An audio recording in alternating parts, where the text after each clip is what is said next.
প্রিয় শিক্ষার্থীবৃন্দ, আসসালামু আলাইকুম।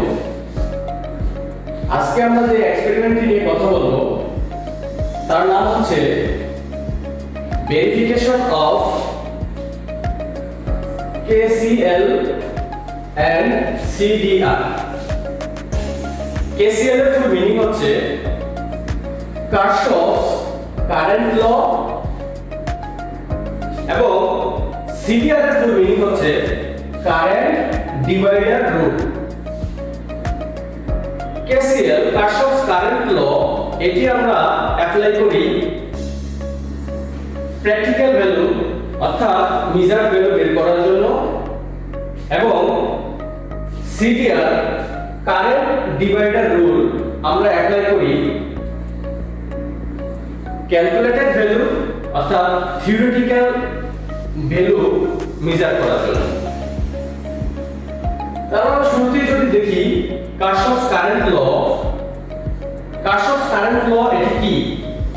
আমরা প্রতিটি এক্সপেরিমেন্ট করার উদ্দেশ্য আছে। আমাদের এই এক্সপেরিমেন্টগুলো আমরা কেন করি, আমরা কি প্রমাণ করতে চাই, সেটাই দেখার জন্য কিন্তু আমাদের প্রতিটি এক্সপেরিমেন্টের একটা উদ্দেশ্য থাকে।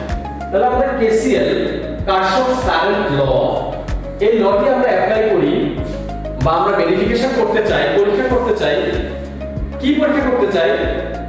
যে KCL কারশফস কারেন্ট ল, এই লটি হচ্ছে যে কোন একটি, এই লতে বলা হচ্ছে যে কোন একটি ক্লোজ প্যারালাল সার্কিটের মধ্যে যে পরিমাণ কারেন্ট ইন্টারিং করবে ঠিক সমপরিমাণ কারেন্ট আমাদের লিভিং হবে। অর্থাৎ কোন একটি ক্লোজ প্যারালাল সার্কিটের মধ্যে ইন্টারিং কারেন্ট সমান হবে লিভিং কারেন্ট।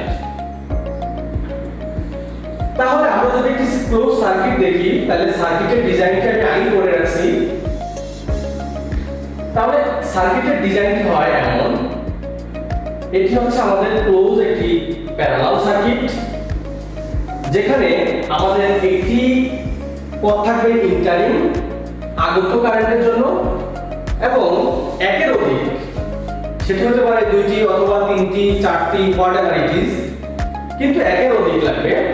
সেক্ষেত্রে আমাদের যে কারেন্টগুলো ড্রপ করবে সেটা হচ্ছে আমাদের লিভিং কারেন্ট। এখানে আমি একটি ইন্টারিং পথ এবং তিনটি লিভিং পথ অর্থাৎ তিনটি ব্রাঞ্চ, তিনটি রেজিস্ট্যান্স এখানে আমি ড্র করছি। তাহলে আমাদের শুরুতেই কি লাগবে? একটি ডিসি সার্কিটের জন্য আমাদের লাগবে একটি ব্যাটারি, দেন লাগবে একটি ইন্টারিং কারেন্ট মেজার করার জন্য একটি এমিটার, এবং যেহেতু আমি তিনটি রেজিস্ট্যান্স দিয়েছি তার মানে তিনটি ব্রাঞ্চ আছে, এই তিনটি ব্রাঞ্চ মেজার করার জন্য আমাদের তিনটি এমিটার লাগবে। এটা হচ্ছে লিভিং কারেন্ট। তাহলে এটা হলো ইন্টারিং কারেন্ট, তিনটি হচ্ছে আমাদের লিভিং কারেন্ট। তাহলে লতে কি বলা আছে? KCL এর লতে, কারশফস কারেন্ট লতে বলা আছে যে যে পরিমাণ আমাদের কারেন্ট ইন্টারিং করবে ঠিক সমপরিমাণ কারেন্ট আমাদের লিভিং হবে। তাহলে আমি যদি সার্কিটটি ড্র করি, তাহলে সার্কিটটি হয় এমন, এই সার্কিটে একটি ডিসি ব্যাটারি আছে। ডিসি ব্যাটারির যে সিম্বল, এখানে বড় পার্টি হচ্ছে পজিটিভ, ছোট পার্টি হচ্ছে নেগেটিভ। তাহলে আমরা পজিটিভকে সাইড করি রেড কালার দিয়ে, এটি হচ্ছে পজিটিভ রেড সাইন, এবং ছোট পার্টি হচ্ছে নেগেটিভ যেটি হচ্ছে ব্ল্যাক সাইন। তাহলে অলওয়েজ আমরা বোঝার সুবিধার্থে আমাদের রেড সাইন হচ্ছে পজিটিভ, ব্ল্যাক সাইন হচ্ছে নেগেটিভ। তদ্রূপভাবে যদি আমি এমিটারের পজিটিভ ধরি, তাহলে এখানে যেহেতু পজিটিভ, তাহলে এটা অবশ্যই পজিটিভ, তাহলে এটা হচ্ছে এমিটারের পজিটিভ, এটা হচ্ছে এমিটারের নেগেটিভ। কারণ এমিটারের দুটি পা আছে, এটি হচ্ছে পজিটিভ পা, এটি নেগেটিভ পা। তাহলে আমি যদি এখানে পাবো ইন্টারিং কারেন্ট, তিনটি ব্রাঞ্চের মধ্যে আমার যখন কারেন্ট লিভিং করবে, তাহলে এখানে আসার পর তিনটি পথে ভাগ হয়ে যাবে। এটি একটি পথ, এটি আরেকটি পথ, এটি আরেকটি পথ। এই তিনটি পথে তিনটি ব্রাঞ্চে আমার কারেন্ট ডিভাইডেড হয়ে যাবে। এখানে কারেন্ট ইন্টারিং যে পরিমাণ হবে সেই পরিমাণ ভাবে আমাদের লিভিং হবে, এই তিনটি পথের মাধ্যমে যোগফলের সমান। তার মানে রেজিস্ট্যান্সের উপর ডিপেন্ড করে এখানে কারেন্টের মান হবে। এখানে যে পরিমাণ কারেন্ট আমাদের ইন্টারিং করবে সে তিনটি ব্রাঞ্চের মধ্যে লিভিং করবে, কিন্তু এই কারেন্টের সমান এখানে লিভিং কারেন্ট আবার সমান হবে যদি আমাদের রেজিস্ট্যান্স গুলো সেম থাকে। আর যদি R1 R2 R3 আমি যদি এটা নাম দেই, তাহলে এটা হচ্ছে আমার R1, এটা হচ্ছে R2, এটা হচ্ছে R3। এই তিনটা রেজিস্ট্যান্স যদি সেম হয় তাহলে এই লিভিং কারেন্ট প্রতিটা I1 I2 I3। এটা যেহেতু R1 তাহলে এটার নাম আমি দিতে পারি I1,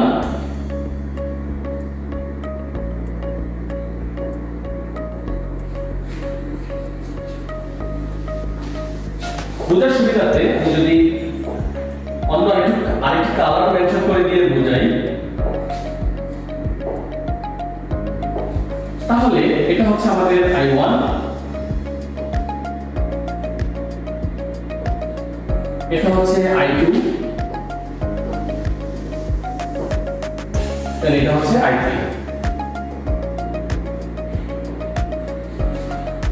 তাহলে এখানে entering current divided by I1 plus I2 plus I3, এটার নাম আমি দিতে পারি entering current.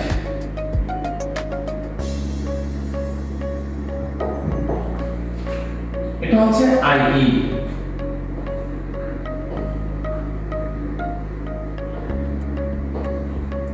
IE entering current. তাহলে আমরা এভাবে লিখতে পারি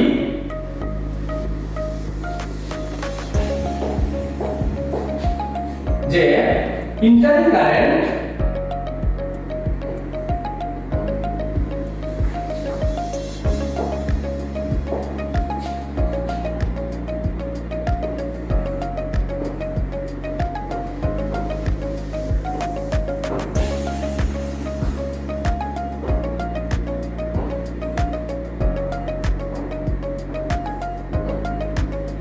entering current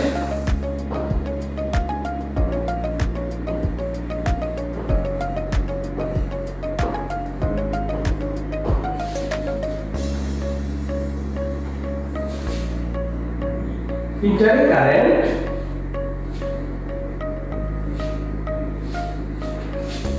equal leaving current.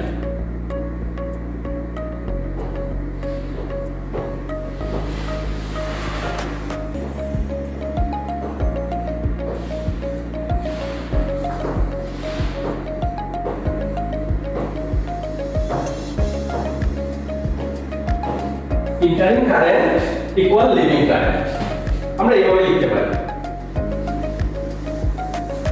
তাহলে ইন্টারিং কারেন্ট আমাদের হচ্ছে যে পরিমাণ হবে সেম তিনটি ভাগে ভাগ হয়ে যাবে আমাদের ইন্টারিং কারেন্টটা, এটা হচ্ছে লিভিং কারেন্ট। তাহলে entering current divided by leaving current, entering current equal leaving current. তাহলে entering current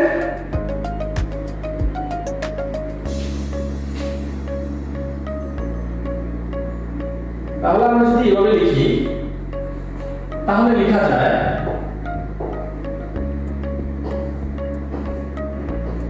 I in internal current equal I1 plus I2 plus I3।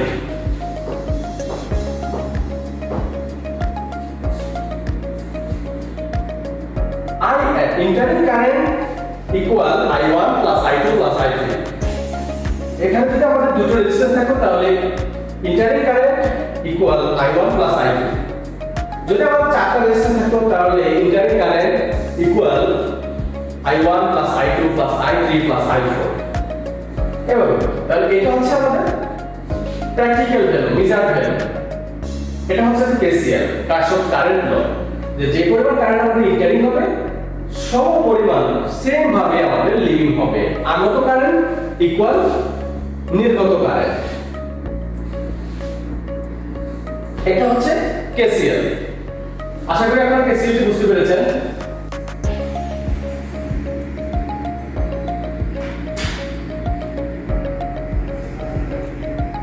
তাহলে আমাদের দ্বিতীয় পার্টটি হচ্ছে আমাদের CDR, current divider rule.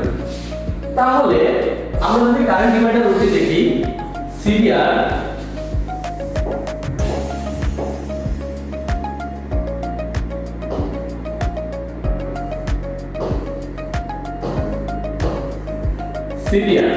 Current divider rule, তাহলে একটা formula আমরা করে দেখব যে এই প্র্যাকটিক্যাল ভ্যালুর যে I1, আমরা প্র্যাকটিক্যাল ভ্যালুতে যে মেজার করে যে I1 পাইছি, সেই I1 এর সমান হবে আমাদের থিওরিটিক্যাল যেটা ক্যালকুলেটেড ভ্যালু।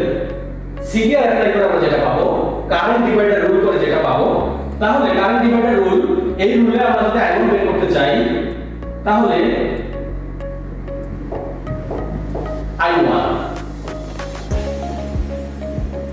I1 বের করতে চাইলে আমাদের ফর্মুলাটি হচ্ছে I1 ইকুয়াল ডিভাইডেড বাই, এখানে হবে RP প্যারালাল রেজিস্ট্যান্স। তিনটা রেজিস্ট্যান্সকে আমরা যদি প্যারালালে মেজার করি ওহম মিটার দিয়ে, তাহলে আমরা যেটা পাবো সেটা হচ্ছে RP parallel resistance divided by, এখানে যেহেতু I1 তাহলে এখানে হচ্ছে R1 ইনটু হচ্ছে IE, গুণ করব আমি ইন্টারিং কারেন্টের সাথে। তাহলে RP কে ভাগ করব R1 দিয়ে, গুণ করব ইন্টারিং কারেন্ট দিয়ে, তাহলে আমি যে মানটা পাবো সেটা হচ্ছে I1। এই I1 এটা হচ্ছে ক্যালকুলেটেড ভ্যালু,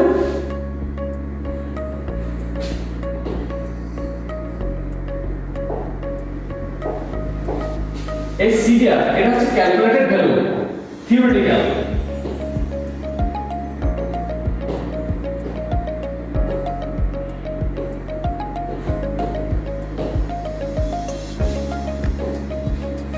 এটা হচ্ছে ক্যালকুলেটেড ভ্যালু,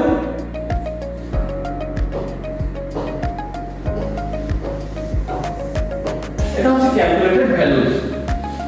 তাহলে আমাদের এই ক্যালকুলেটেড ভ্যালু এবং প্র্যাকটিক্যাল যে ভ্যালু কেসিএল করে আমরা পাইছি, তাহলে সেই কেসিএল এর I1 এবং সিডিআর এর I1 সমান হবে। তাহলে যদি আমরা I2 বের করতে চাই, এই I2 এর সমান যদি আমাদের সিডিআর অ্যাপ্লাই করে আমরা I2 বের করতে চাই, তাহলে এখানে আমাদের হবে কি I2 equal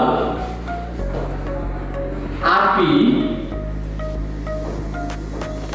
parallel resistance divided by I2 এর জন্য R2। তাহলে আমাদের শুরুতে R1, R2, R3 এর মান জানা লাগবে, RP এর মান জানা লাগবে, তাহলে আমরা এগুলো বের করতে পারবো, সিডিআর অ্যাপ্লাই করতে পারবো। শুরুতেই সেজন্য আমাদের প্র্যাকটিক্যাল করার সময় আমাদের যখন আমরা কেসিএল করব, তখন তার আগে আমাদের যে যতগুলো রেজিস্ট্যান্স থাকবে ততগুলো রেজিস্ট্যান্স আমরা মেজার করে নিব।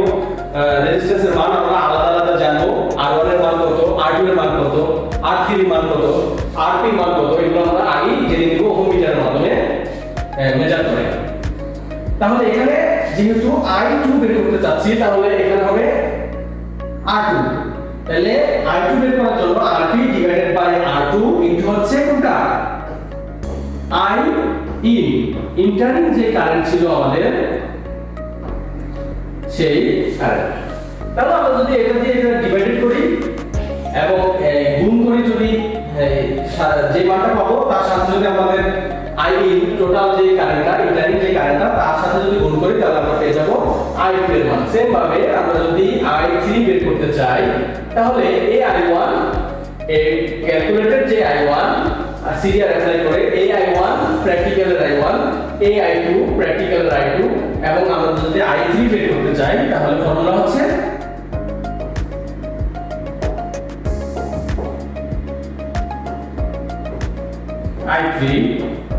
I3 বের করার ক্ষেত্রে এখানে হবে RP parallel resistance divided by R3। যেহেতু I3 এখানে হবে আমাদের কি I3 ডিভাইডেড বাই এখানে হবে R3 ইনটু হচ্ছে কি আই ইন ইন্টারিং যে কারেন্ট ছিল সেই current, total current entering current, তাহলে পেয়ে যাবো আমাদের i3। এই ক্যালকুলেটেড ভ্যালু i3 এবং প্র্যাকটিক্যাল ভ্যালু যে সিডিআর অ্যাপ্লাই করে আমরা যেটা পাইছি, সরি কেসিএল করে যেটা পাইছি আমাদের প্র্যাকটিক্যাল মেজার ভ্যালু, সেই ভ্যালু যে i3 আর এখানে যে সিডিআর অ্যাপ্লাই করে আমাদের যে i3 পাইছি, তাহলে সেই i3 আর এখানের i3 এটাও ইকুয়াল হবে, সমান হবে।